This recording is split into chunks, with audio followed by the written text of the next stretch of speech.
consider. It's a great plane. It's the best, currently the best plane by far. And it's certainly something we will consider, yeah. Yes, Daniel, please.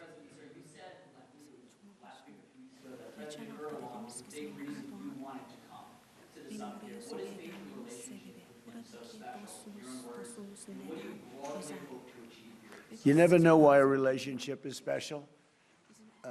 Some people you get along with, and some people you don't.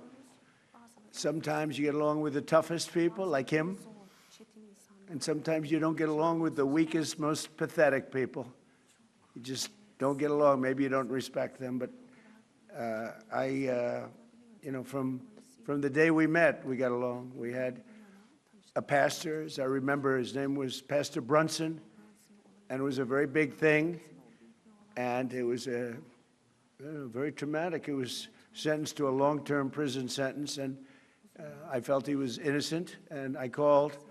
Other people called. They got nowhere. I called the president, and he released him immediately. It was something that the evangelical community will never forget, and because he was a good man, Pastor Brunson. So, you know, just things like that, we just it's always worked out.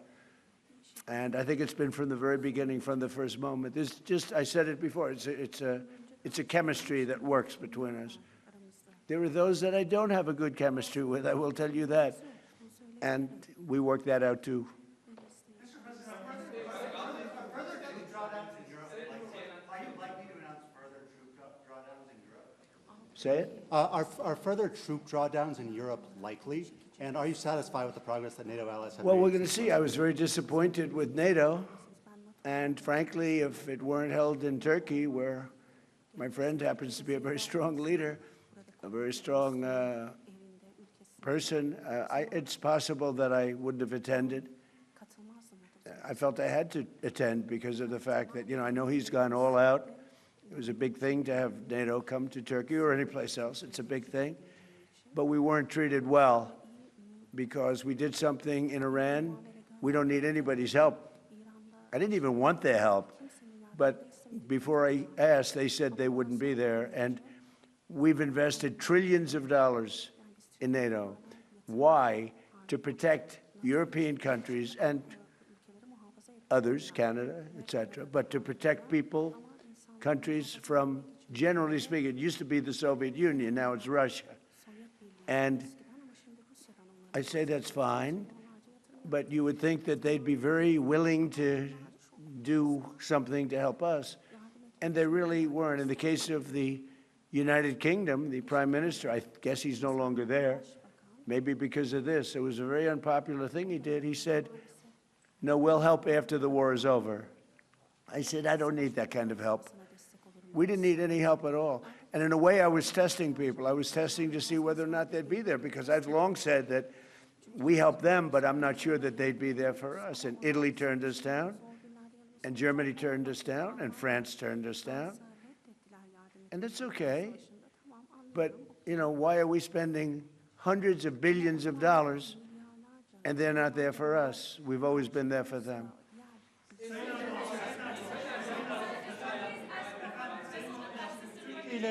Türkiye ile Suriye arasında Türkiye'de efendim. İran'daki savaşın sona erdirilmesi için oldukça çaba sarf ettiniz. Müzakere süreci devam ediyor ancak nihai bir anlaşma noktasına gelinmiş değil. Bundan sonraki süreçte Türkiye nasıl adımlar atacak İran ve ABD arasındaki müzakere sürecinin olumlu bir şekilde neticelenmesi için? Bu süreçte yine aynı şekilde bizler İran-Amerika ilişkilerini nasıl bir düzleme kavuştururuz?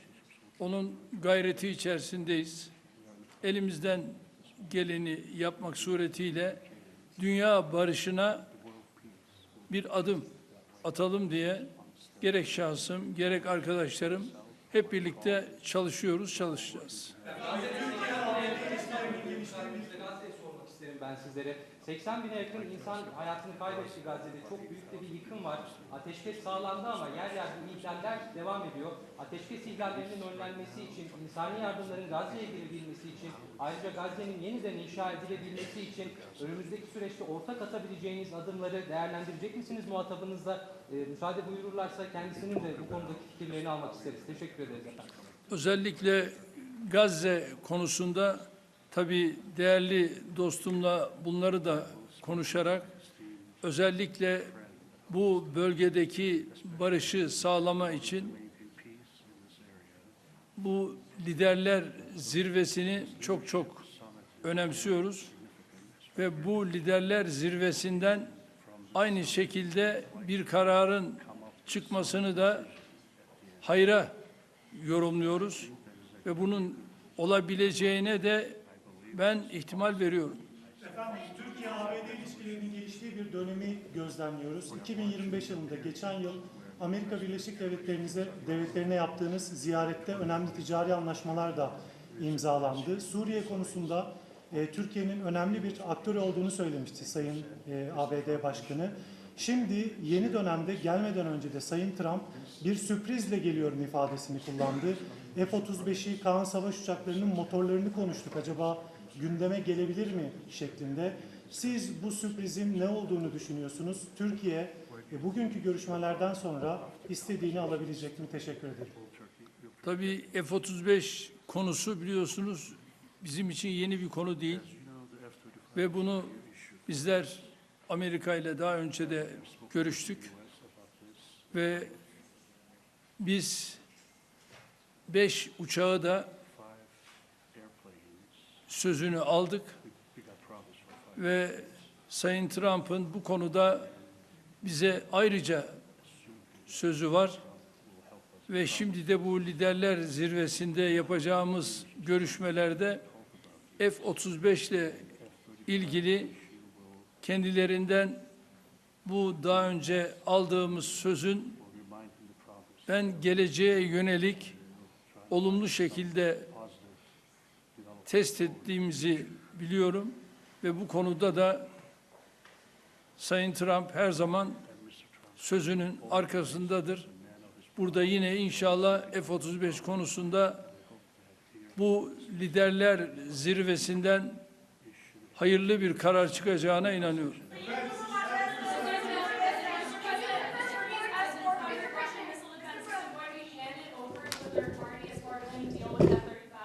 What does that mean? Is it going to be handed over to a third party?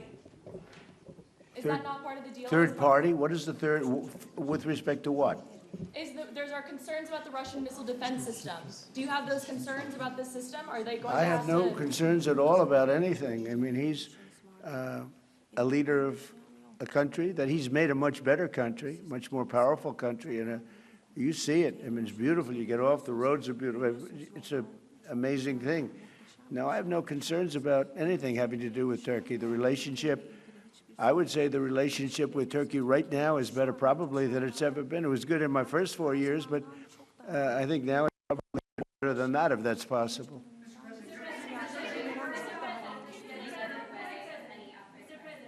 Sir, U.S. military and Turkish military constitute a really strong and large military base for NATO. Are we expecting further defense cooperation out of this bilateral meeting, out of this NATO summit here in Ankara? Well, we're going to find out when I go there. We're going to find out. We're going to be having meetings. I'm very friendly with the leaders. You know, some of them are new. We don't know them. But, you know, I've been doing this for now sort of a long time. If you count the 4 years, we had a rigged election. You know, I was very much into politics then, too. But I spent the first 4 years. I spent 4 years in a little different state.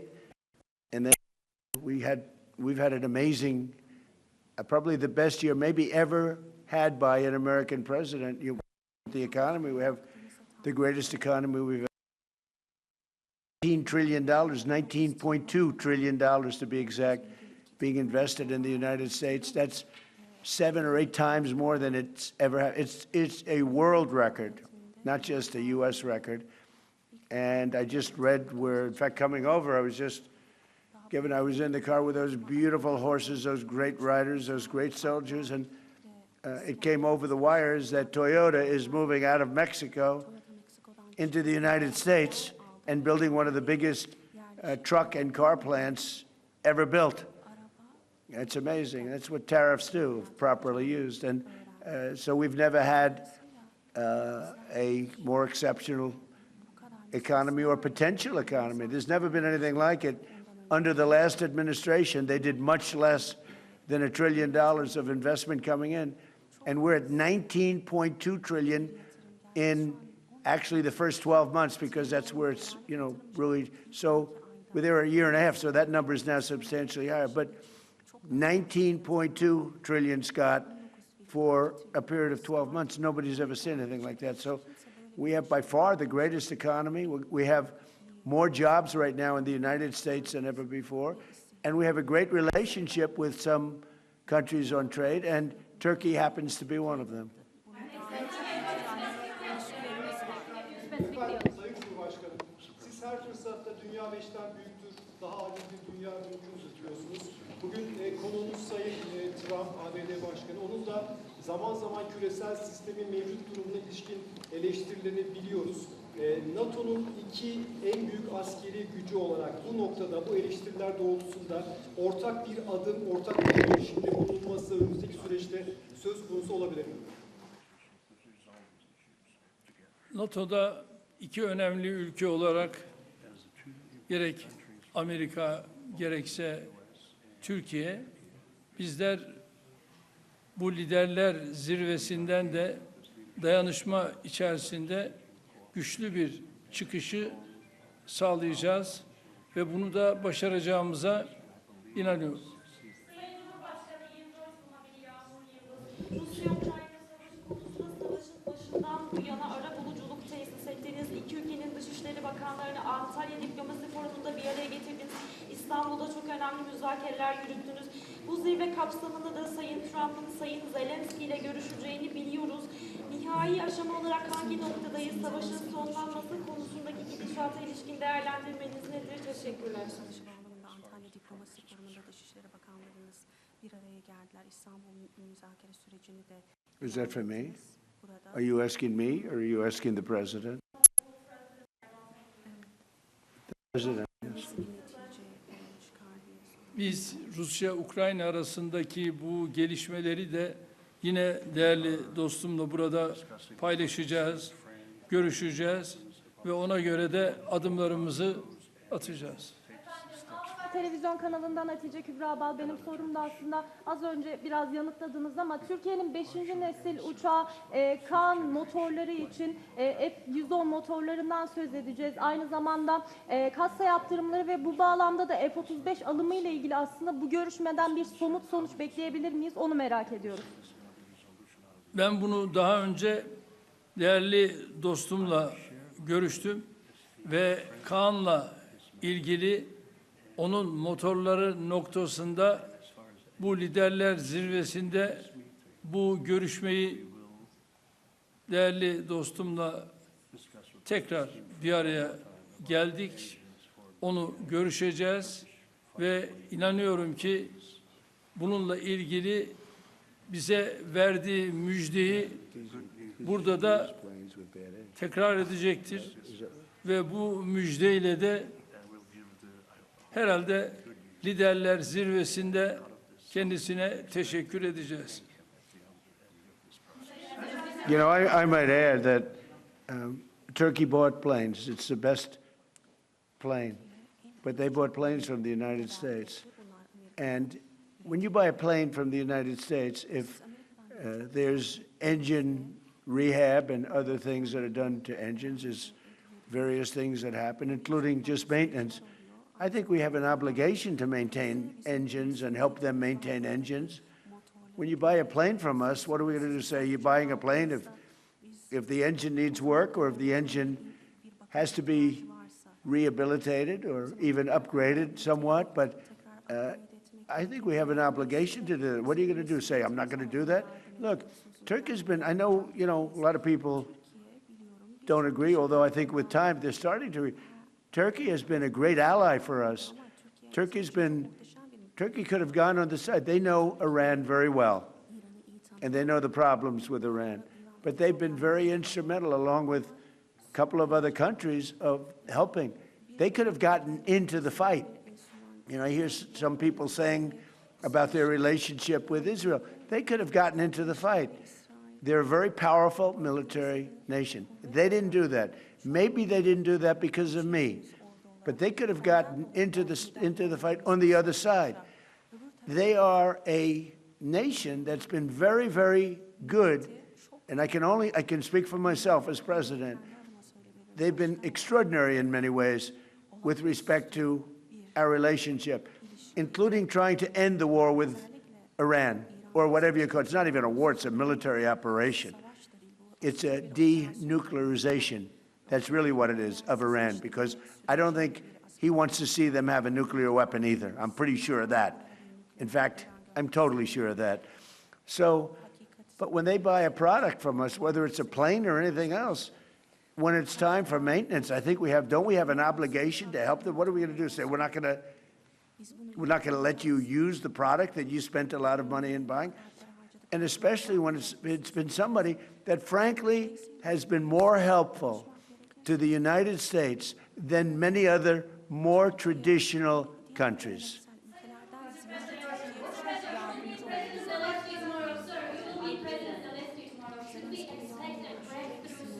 I do. I had a very good talk with President Putin, who, by the way, has a lot of respect for President Erdoğan, a lot of respect for him.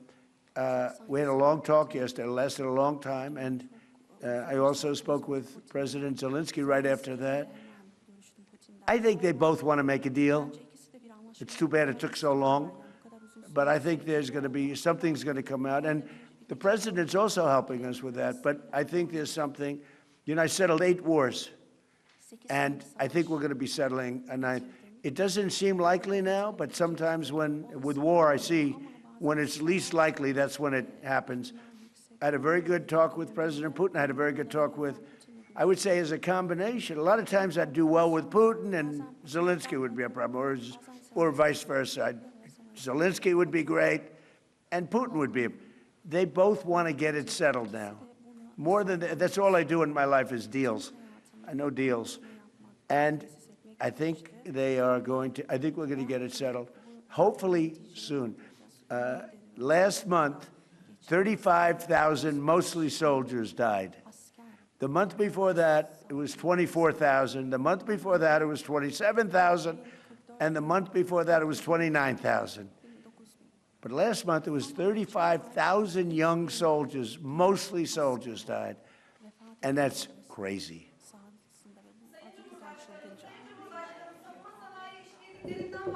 Ancak savunma sanayi işbirliğimizi sürdürebilmemiz için Amerika'nın katsa yaptırımlarını da kaldırmış olması gerekiyor. Sayın Büyükelçi Barak burada kendisinin bu konuda aslında mesajları da oldu geçtiğimiz aylarda. Sayın Başkan'ın da bu konuda olumlu düşündüğünü biliyoruz.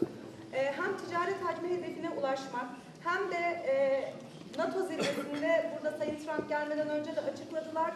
Aslında Türkiye'nin hattıyla zirveye katıldığını da açıkladılar ama aynı zamanda katsa yaptırımlarının Türkiye'ye uygulanıyor olmasının bir tezat olduğu düşünülüyor. Bu noktada, bu görüşmede artık somut bir netice alınabilir mi? Ayrıca siz bunu gündeme taşıyacaksınızdır. Muhtemelen Sayın Başkan'ın da bu konudaki düşünceleri de alabilirsem mutlu olurum. Teşekkür ediyorum. I can tell you, we're going to be taking the sanctions off. Okay? I don't want him to waste his time answering that question because we're working very closely with Marco Rubio, a very famous man, great Secretary of State, and with Scott Bessent, and with Pete and everybody else. We're going to be taking the sanctions off. It's time to do that. Okay? We don't want to sanction friends. It's very simple. There's plenty of people we can sanction, and we are sanctioned. We don't want to sanction friends. And because of the president, you know, we have a very good relationship with the new leader of Syria, and he's done an amazing job. In a year and a half, he's pulled the whole country together. And I have a very great relationship with him. And somebody said, well, he's pretty rough to put him there. I approved him along with the president. We were the two that really wanted him. And he's done a great job. He's done a great job. He's pulled it together. Not an easy job. post yesterday with respect to Prime Minister Maloney, that True Social post with the restraining order. Oh, I don't know. I think she's a nice person, actually. We've had a good, we had a bad relationship. It became a little bad because she refused to help us. Again, I didn't put a heavy press on her, but she refused to get involved with the Hormuz Strait, or you could also say just Iran. She refused to get involved. So it soured my relationship with her a little bit. But I like her. I think she's a nice person, actually. But I think she made a mistake.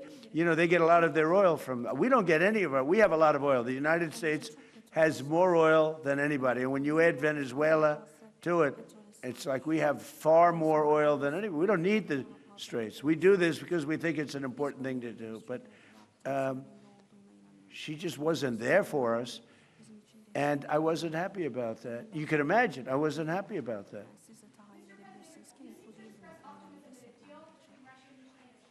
Why do you think that? What conditions have changed? Did Putin seem... About with what? Russia, Ukraine. Did Putin seem open to any concessions that he Never had? changed. I just don't want him killing people. You know, it doesn't affect the United States. When Biden was here, he gave them hundreds of billions of dollars worth of equipment. Now I sell the equipment for, you know, fair price, the full price. And I sell it not to Ukraine, I sell it to the European Union. They pay us. But with me, it's not anything to do other than I'd like to save lives. You have 25, 35, 30. One time it hit 41,000 a month souls. They're dead. They leave their mother in Ukraine. They leave their mother and father in Russia, Ukraine. They wave goodbye. And a week later, they're dead. It's crazy. And I would like to see. It doesn't affect us. It really, you know, it's far away.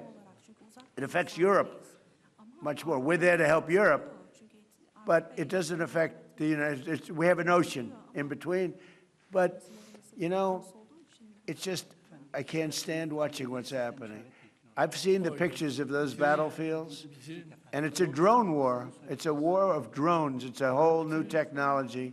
And we're actually the leader in drones now. We have the most sophisticated drones, but people wouldn't believe how violent it is. And I've seen the battlefields. They send me pictures. I actually want to say, don't send them to me. Pete, this man right here sends me pictures, Pete Hegseth.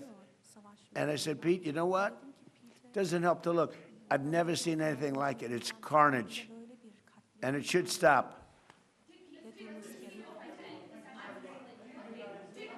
Open to any concessions to end the war? Did Putin seem open to any concessions to end the war in your call with him? I get along very well with both, and we're going to get it settled. And President Erdogan's helping us get it settled, as he's helping with Iran.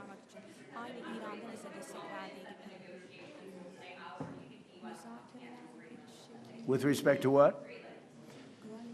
Well, that's what hurt my relationship with NATO, because Greenland doesn't help Denmark. Denmark doesn't spend money to really help Greenland, but it's an important part for the United States. And it's surrounded by China ships and Russian ships. And that's not going to happen. The ships it's not going to happen. It was Greenland that, and it continues to be, that should be controlled by the United States, not by Denmark. And when they wouldn't go along with it, and with all the money we spend to help them with Russia, and we don't have to spend any money, we could remove all of our soldiers out of Europe. Because as you probably noticed, Europe's a very different than it was 20 years ago. A lot different, much different. It's a much different, and they better be careful with immigration and energy. If they're not careful with those two things, you're not going to have a Europe anymore. Okay, thank you very much, everybody. Değerli arkadaşlar,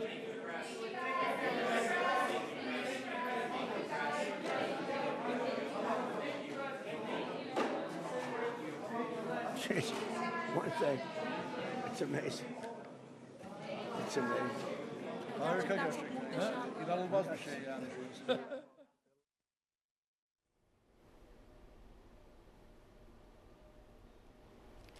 अमरीकी सदर Donald Trump तुर्की के दौरे पर Ankara में मौजूद हैं। Media से वो गुफ्तगू कर रहे हैं। उनके साथ मौजूद हैं सदर रजब तैयब एर्दोआन भी। डोनाल्ड ट्रंप ने कहा कि तुर्की के साथ हमारे अच्छे ताल्लुकात हैं, सबको मालूम है कि हम अच्छे दोस्त हैं। तुर्की के सदर के साथ तजारत समेत दीगर उमूर पर बातचीत करेंगे। रजब तैयब एर्दोआन अजीम लीडर हैं, पूरी दुनिया इनका एहतराम करती है। हम F-35 तैयारों के हवाले से भी अहम फैसले करेंगे। अस्करी ताउन और ईरान के मसले पर भी बातचीत होगी।